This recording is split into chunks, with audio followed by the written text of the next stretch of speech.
Tapos next step, ito na. Itong ano.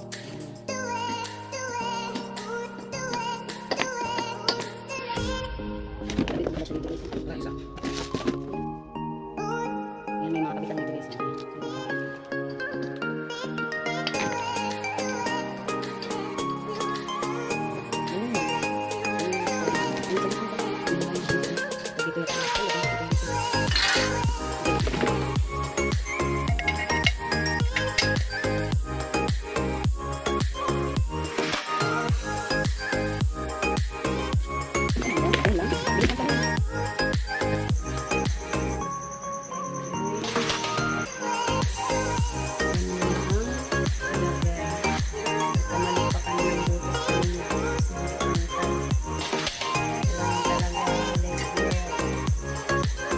Nilagyan niya din yan ng pantik. Parang umakyat na naman yan.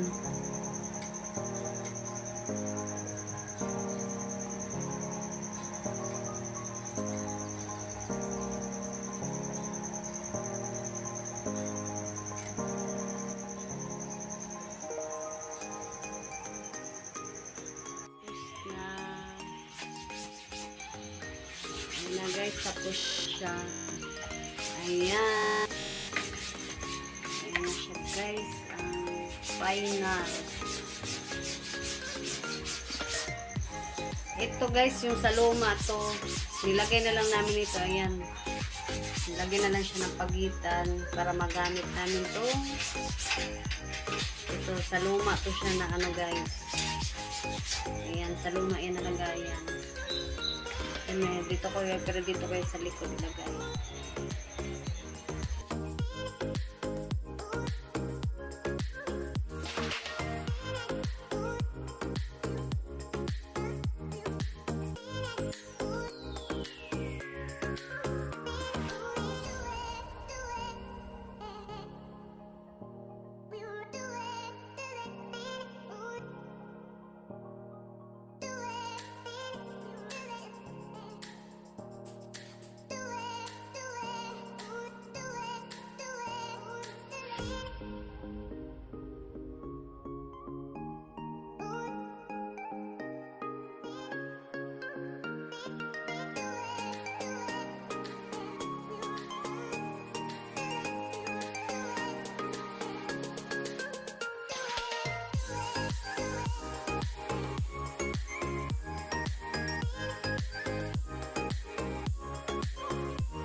So, ayan na guys. Tapos na yung lagayan natin.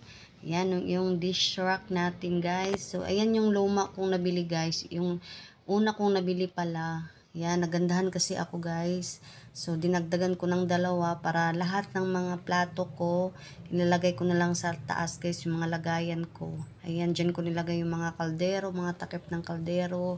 Ayan, yung mga plato ko, dyan ko nilagay. Tsaka yung mga abubot guys. Ayan, dyan na. Kinabit ko na. Ayan.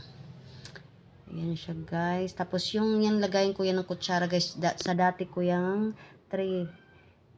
May vlog din ako dyan yung kitchen ano din guys. Ay dish rack pala. Yan. Yan. Doon ko yan kinuha. Para hindi masayang nilagay ko dyan sa gitna. Para lagayan din ng kutsara. So ayan. Dito naman sa isa. Dyan ko nilagay yung mga baso. Ayan. Diba?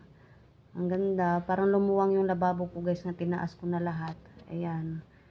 Oh, diba? So, yun lang guys. Thank you for watching.